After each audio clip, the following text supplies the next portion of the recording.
What's up, guys? I'm on here at a decent time of day. Let me pull up a chair here. If you saw my live video last night, you would have known what I was getting ready to talk about. What I was doing is building this AR pistol caliber carbine. Let me get a little drinky poop.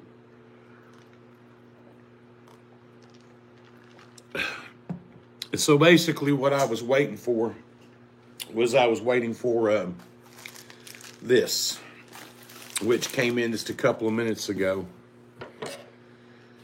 And I guess people will join as they come on, so I'm just going to keep talking because I'm just going to end up uploading this anyway. And this came from one of my favorite places to get my parts. It's up in Ohio, up around the Cincinnati area, if not right in Cincinnati. I think it's called Monroe, Ohio. It's AIM Surplus. And a lot of you guys can get stuff for your airsoft gear that want to run like real parts, like stocks and stuff like that. You can get them there. And there's many reasons why I choose AIM Surplus. First of all is because their proximity to Kentucky. I get these pretty quickly. And the other being they've got great customer service. And I've only actually been physically in their shop one time, and it was like a candy store. So now, one of the problems, and I talked about last night with an AR 9mm, is finding a bolt carrier group that runs well with the Endo mags. I always get my swag from them, my little sticker.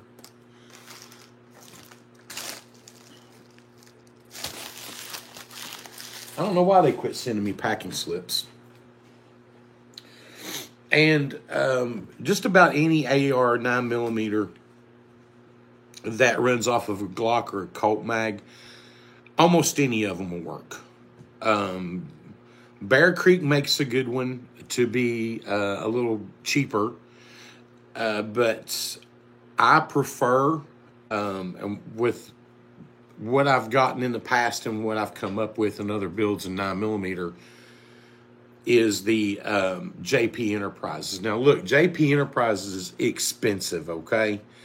YouTube will take this down if I talk about an amount of money. Nobody's selling anything here.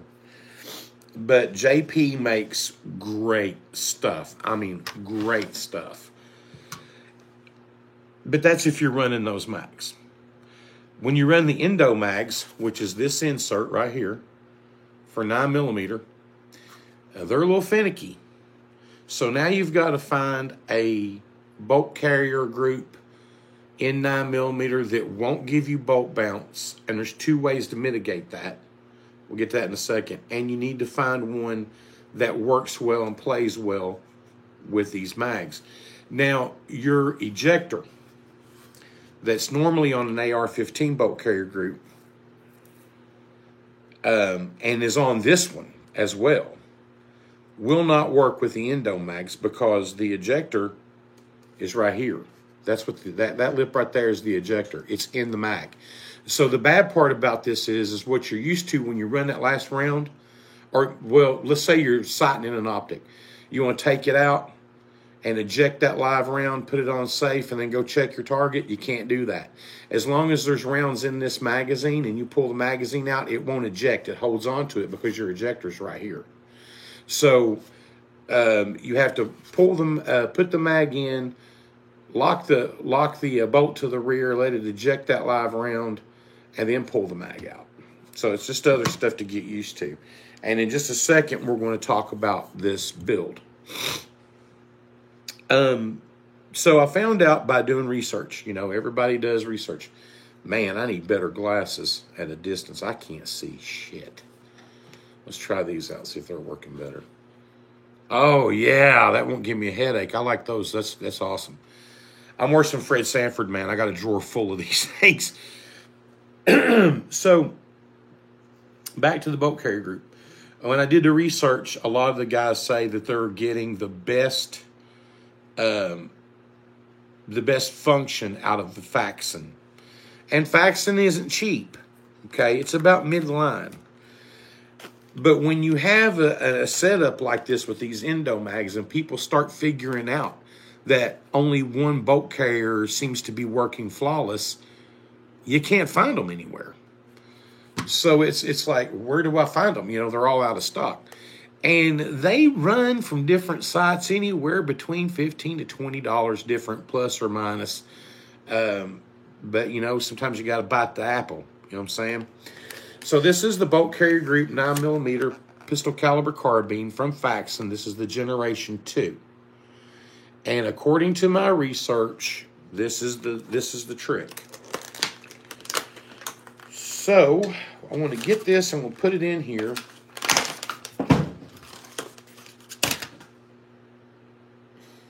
It withstands the fall of the floor. Okay. Here's a cool thing that I like to look for on boat carrier groups. If you'll notice up here on the gas key, that staking, that is important. If it's not properly staked, you're going to have a problem. Now, some 9mm boat carrier groups, this is slanted back this way. And sometimes it causes problems with charging handles. When you're doing a pistol caliber carbine build, it can be problematic. So you have to make sure that you do the research. This one has the removable weight in the back. That's another thing we're going to talk about. You need to run an H3 buffer, which is a 5-ounce buffer. And I run a summer spring. So it's a little bit heavier of a spring. Gosh, this is nice. I really like this. So let's get this thing broken apart, get this installed, and then I can, then we'll talk about the parts in the build kit. Yeah, hitting that light. What did I do with that stupid pin? That's one thing I like about this receiver set that I'm using. These pins are super, super tight, and the fitment's really good. Another thing you want to think about when you're running a short-barreled firearm is your charging handle. I'm a firm believer in Seekins Precision. That's what this is. This is a Seekins. It's about a medium price, okay? You're not going to go over 3 digits on this, or you shouldn't. And this is the gas buster, as you can see these scallops across the top. Because you got, the shorter the barrel, the less powder gets burned, the more gas you get back in your face. Another thing about this, if you'll notice, is this raised lip on the charging handle, and that bucks up against the receiver, which we'll look at in a moment. And that keeps you from getting gas coming up from your charging handle into your face, which really sucks. So let's get this in here. And they say that these Endomags have a break-in period. About 100 rounds or so. Okay. Now,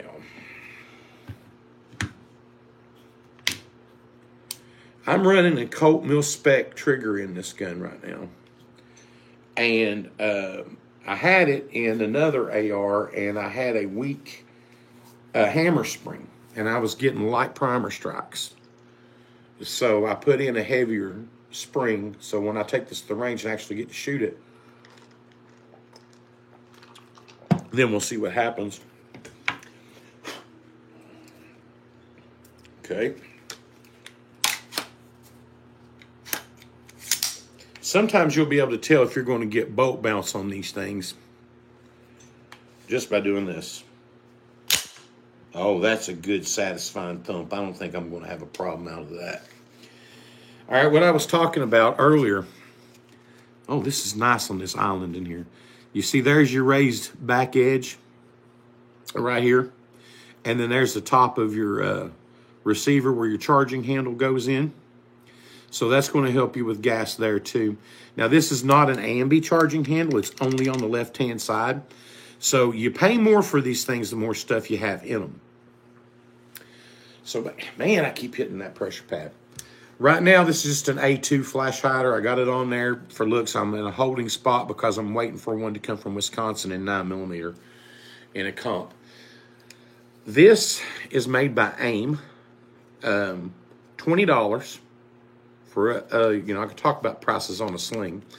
$20 for this. This is an AK-47 sling, or what it's modeled after. You got the leather tab, and it's split on the back. It goes over that stud. Love these things. It's good, heavy cotton webbing. It's a good, tight fit. I mean, it can be a pain to adjust because it's such a tight fit, but that's a good thing. Right up here, what we have is BCM QD adapter socket on the front because the SB3 brace already has it.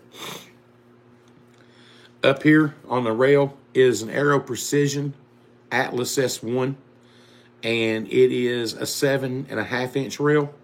And what I like about these rails is the fact that you don't have this 1913 rail all the way across, and that cuts weight down a whole lot. And it's M-LOK because I only need to run a backup side up on the front. And this light came with, I don't know if it's just mine or what, but it came with this slip-over 1913 rail cover that has holes that your wire from your light goes into for wire management. And this light also came with a pressure pad. I wish that the TLR ones did, but they just don't. This is a TLR RM2 by Streamlight. It's 1,000 lumens. And even though the pressure pad is hooked up to it, right up here, you got a thumb switch you can hit with your finger. You can leave it on, or you can just barely push hold and let it off, which is the way I prefer it. Very super bright light. And over here on the other side is the pressure pad. So that was a flashlight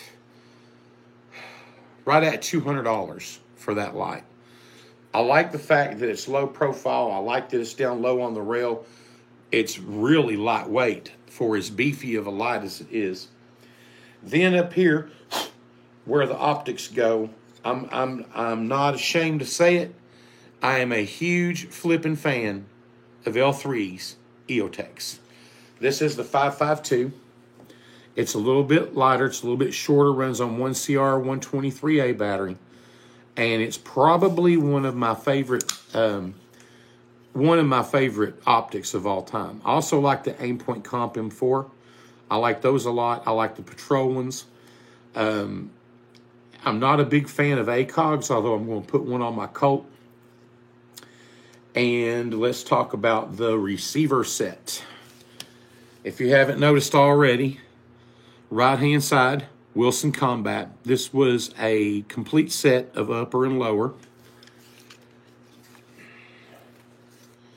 And then on this side, cover that up a little bit, you'll see Wilson Combat. I got lucky at my FFL. This was the only set they had. Then they had a bunch of the lowers, but that's the first complete set. Then it's got the Wilson Combat grip. Feels a lot like the Magpul, but there's a little bit more of a straight up and down here, almost like you would with the SIG P320. And since I carry the P320 every day, I like that feel. It's got some really rough texturing here. And a lot of you airsoft guys, if you want to find a really good grip, the Wilson Combat is a super good grip. These guys take a lot of time building things. Here on the back, on the end plate, I don't know who makes this. I got this at a buddy of mine's FFL. He had like 4 or 5 of them. I bought one and used it, and I went back. There were only 2 left, and I bought the last 2. So you got the QD back here. Now you see that hole? That's a set screw. So you guys that build AR-15s know that this back pin has a little tiny pain in the ass detent and what looks like for the world like an ink pen spring behind it. So you got to press this and pull the end plate around. Not with this one. You put everything on your buffer, you tighten it down, you take that set screw out, you drop your D10 in, line it up with your pin here, and then you just put the screw that goes right in the end of that spring, and it captures it. Push it in, tighten it down. Easy peasy. And I wish I knew who made these. This is made by LBE, the Castle Nut. This is a BCM buffer tube and an SB3 brace. Like I said, that's a Colt mil spec. This is a Magpul polymer enhanced trigger guard. We've covered all of that stuff, and I think that's it. I think we've covered it all. And like I said, the buffer is an H3, and that's made by LBE as well.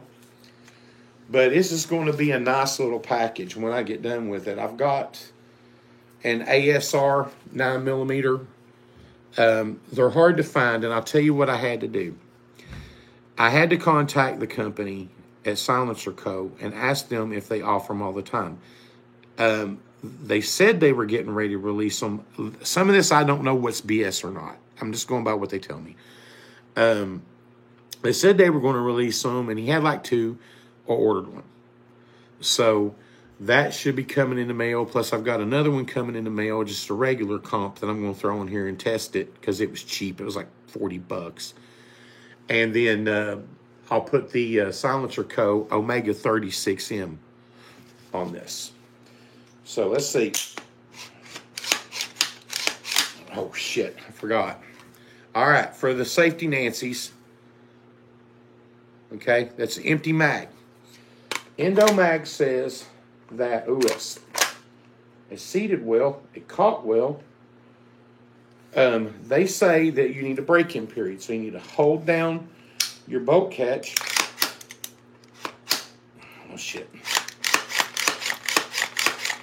I'm supposed to do this 100 times. I'm not going to make you sit through that. I'm just wanting to see if there's any...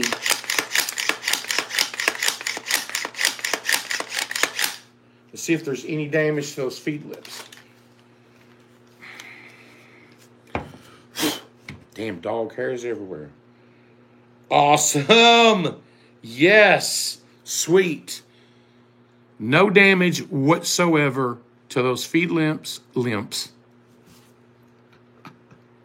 I'm out of practice, y'all. Y'all ain't seen me in a while. The feed lips, okay? That's why I was saying a lot of boat carriers, a JP, they say, although it is by far, by many considered to be the gold standard and the epitome of boat carrier groups. And I don't care who anybody's a fanboy of. In my honest opinion, I have ran JP bolts in 9mm. I've seen guys with them in 45. No, I take that back. I think it was 40. PCCs or 45 PCs, I can't remember which. It's been a long time. But JPs just work. And they are completely and totally well made. The company has... they have a reputation beyond any other, in my opinion. Now, you're going to pay for it. It's expensive. You can run a JP bolt in a 9mm PCC with an H3 buffer. Now, some of you guys that don't know, the buffer will be marked on the front. Some of them are marked C for carbine. They're the lightest ones. They're the easiest ones to know.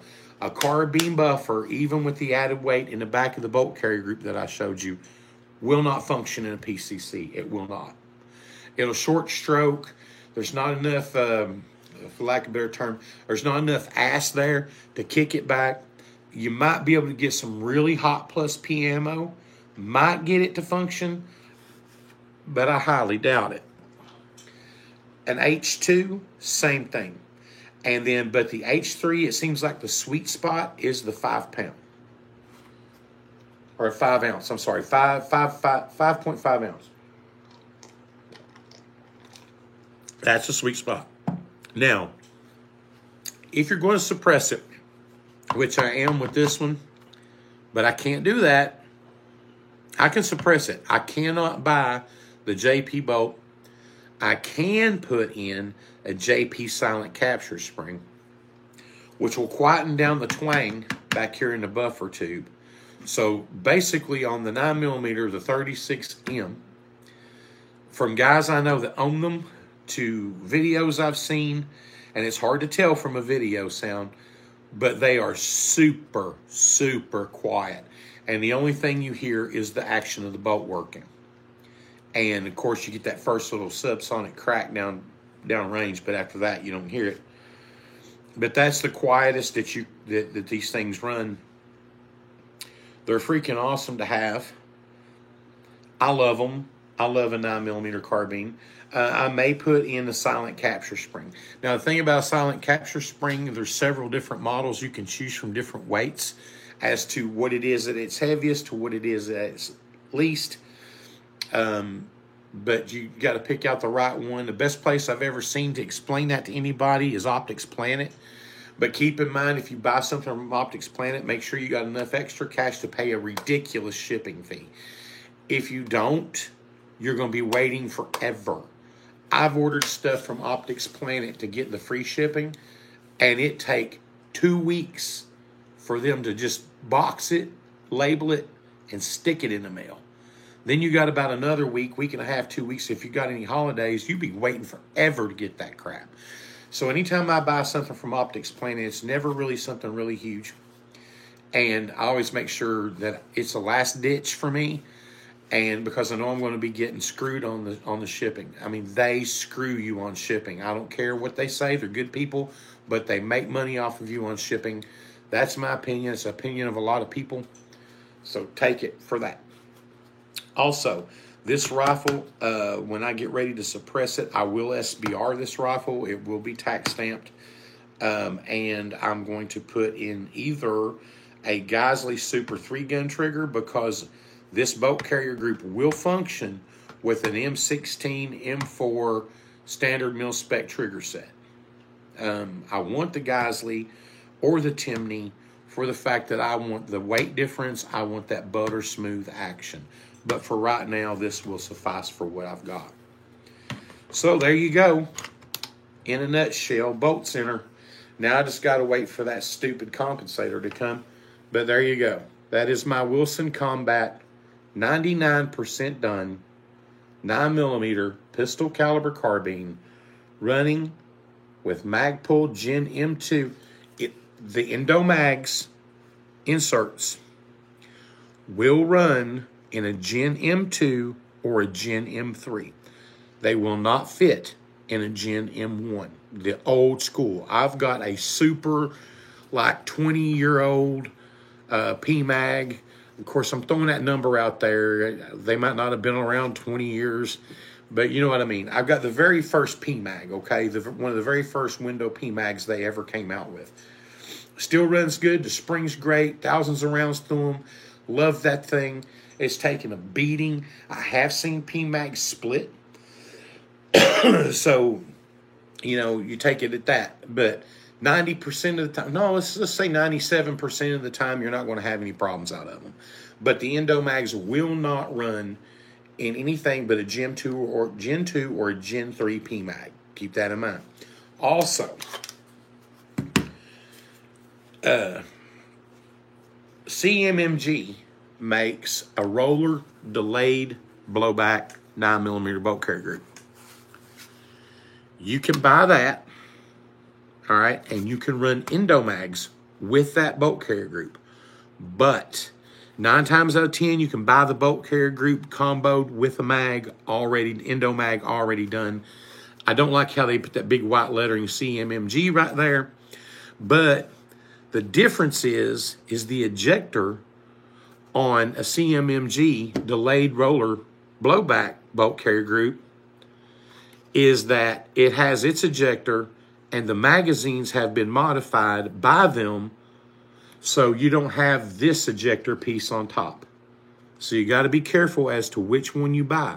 That if you buy one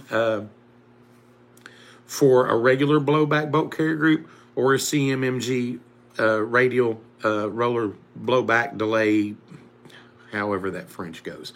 But at any rate, there are different ones. And you can order them from PMAG, just the inserts. You don't have to buy CMMG's PMAG with their name on it. You can go to your FFL, you can order them online, and just get regular Gen 2, Gen 3 PMAGs. And then when you order your Endomags, make sure that you say that you want the CMMG version. And you'll have no problems. The cool thing about a CMMG, you don't get boat bounce. They've been designed around the Endomag, and they function just a little bit better than most. So, in my opinion, you have two choices. And there's going to be guys out there that's watching this and say, Keith, no way, dude, because I bought this brand or that brand and I've had no problems. Great. All I'm saying is when I was doing my research, more people said go with the Faxon Gen 2 than any other brand. And when you buy these boat carrier groups, they don't get cheap. And you get one that doesn't run with it, you're frustrated. Now you've got to sell it, and you're not going to get your money back out of it. We all know this in the real world of firearms and airsoft. You're never going to get what you paid for that gun out of that gun. And the sooner that you come to grips with this insanity, the better off your life is going to be. Okay? We all go through it. Oh, I forgot. Why they call these Ranger plates. But anyway, these Magpuls, and this is where it all got started. When I was in the military, we used 100-mile-an-hour tape. What's that? Duct tape. We'd take a piece of duct tape, we'd cut it in half, this way, lengthwise, and then we'd fold one over and make a loop, stick it over it, take the other piece and wrap around it, and we had a loop. So Magpul was created by vets. They're like, I'm tired of using tape. They came up with these things and started it all. Who would have thought they were going to make millions and billions of dollars just because they got rid of our 100-mile-an-hour loops? I can't tell you how many used Stanag mags I've bought and still have the tape residue on them. Man, I've been making these like faces and stuff. I've got something going on with heartburn. Past couple of days, it's like, God only knows. I've had so much go on with me medically, dude, that it's unreal. So, I'm going to start these videos out. I didn't this time. That guy I was telling you about, the Airsofter C7 Viper, which I think is pretty cool. He goes, hello, how are you doing, and happy birthday. You never know who's watching somebody's birthday today, so happy birthday to you, whoever you are. And Merry Christmas. Have a wonderful time. We're still working on doing the podcast. I'll put that on here if anybody cares. I don't care if just one person watches. I've seen 3 people pop in and 3 people pop out within 30 seconds. Maybe I wasn't covering what they wanted to see. I don't know. You can't please everybody. But, oh, check this out. That's real. It's inert. Little baseball grenade action. I'm going to do something with it. I don't know. Maybe threaten to hit my kids with it or something if they don't shut up. But, like I said, God bless. If you have any questions about building a 9mm PCC, pistol caliber carbine, message me, man. Message me. I'll tell you what I know or what I've heard. That's what it's all about, right? Oh, and I forgot to tell you, what I was saying about last night when I did my video, I lost a lot of weight. So, some of you guys remember me being super fat. Look at that. Slim, baby. There's my back. Not as big as I used to be. Nowhere near it. 137 pounds lighter. And I'm healthier. So live healthy, love God, love each other. You guys airsoft away, man. I dig y'all, love you, and I hope you have a great time. If you're just young and you're airsofting until you can get into real firearms, then hey, welcome when you're ready. We welcome you. The shooting sports, whether it be electric, gas blowback, or these little freedom pills with the black powder in them, or the smokeless powder, I should say. Get out and shoot. Enjoy your rights. Just enjoy your rights, because this dude right here, he's not your friend. Love y'all. Have a great day.